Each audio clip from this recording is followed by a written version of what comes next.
Hello friends, ఈరోజు recipe chicken fried rice prepare చేస్తున్నానండి. నా స్టైల్లో ఎలా చేస్తాను ఏంటి అనేది చూసేయండి. మొదటగా చికెన్ని బాగా వాష్ చేసుకున్నాను. ఆ తర్వాత అందులోకి ఉప్పు, కారం, పసుపు, ధనియాల పౌడరు, జీలకర్ర పౌడర్ వేసుకుని బాగా మిక్స్ చేసుకున్నానండి. బాగా మిక్స్ చేసుకున్న తర్వాత దానికి సరిపోయినంత కార్న్ఫ్లోర్ యాడ్ చేస్తున్నాను. కార్న్ఫ్లోర్ యాడ్ చేసి బాగా మిక్స్ చేసుకున్నాను.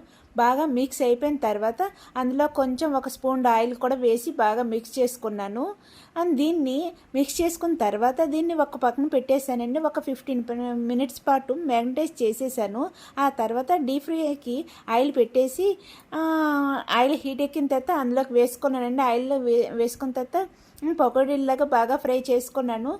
ఇది రెడీ అయిపోయింది. దీన్ని ఒక పక్కన పెట్టేస్తానండి. ఇంకో కళాయి తీసుకొని అందులో ఆయిల్ వేసుకొని అందులో ఎగ్స్ని కొట్టేసి వేసాను. నేను 4 ఎగ్స్ కొట్టేసి వేసానండి. వేసేసి అందులో కొంచెంగా సాల్టు, పెప్పర్ పౌడరు, తర్వాత పసుపు వేసి బాగా మిక్స్ చేసుకున్నాను. దాన్ని ఒక పెద్ద పెద్ద పీసెస్గా కట్ చేసుకున్నానండి.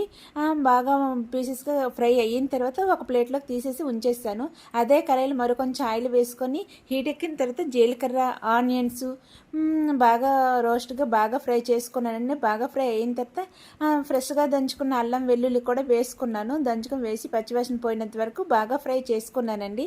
ఆ తర్వాత అందులోకి పచ్చిమిరపకాయలు, తర్వాత కరివేపాకు వేసుకున్నాను. వేసుకుని బాగా మిక్స్ చేసుకుంటున్నానండి. బాగా మిక్స్ అయిపోయిన తర్వాత నా దగ్గర క్యారెట్ మాత్రమే ఉంది కదా, అందుకని నేను క్యారెట్ మాత్రమే వేసాను. మీ దగ్గర క్యాప్సికమ్ ఇంకేమైనా ఉంటే వేసుకోవచ్చు.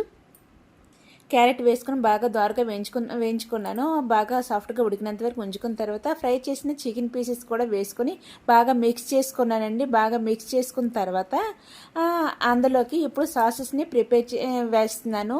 మొదటగా వెనిగర్ వేసానండి. వెనిగర్ వేసిన తర్వాత అందులో చిల్లీ సాసు, తర్వాత రెడ్ చిల్లీ సాసు, తర్వాత సోయా సాస్ వేసి, సోయా సాస్ అయితే మాత్రం కొంచెం తక్కువగా వేసానండి. ఎందుకంటే అది డార్క్ సోయా సాస్ కాబట్టి కొంచెం ఫ్లేవర్ కోసం అనేసి కొంచెం తక్కువగా వేసాను. వేసి టమాటా కెచప్ వేసి బాగా మిక్స్ చేసుకున్నాను. బాగా మిక్స్ చేసుకున్న తర్వాత బాగా ఫ్రైగా పొడి పొడిగా ఆడినంత వరకు ఉంచుకున్నాను. ఆ తర్వాత రైస్ ఉడికించుకున్న రైస్ని కూడా వేసేసాను. ఆ క్వాంటిటీకి క్వాంటిటీకి ఎంత రైస్ వేసుకుంటే బాగుంటుంది అని చూసుకొని వేసుకున్నానండి. అందులోన పైన ఉప్పు, కారం, పెప్పరు వేసుకున్నాను. వేసుకుని దాని మీద ఫ్రై చేసిన ఎగ్ కూడా వేసేసి మూత పెట్టేశానండి. ఒక 10 to 15 మినిట్స్ పాటు బాగా సిమ్ ఫ్లేమ్లో పెట్టేసి బాగా మగ్గినంత వరకు ఉడికించుకున్నాను. ఇప్పుడు రెడీ అయిపోయిందండి. చాలా చాలా టేస్టీగా చాలా చాలా బాగా వచ్చింది. ఒకసారి ట్రై చేయండి. నచ్చిందా? Like and subscribe.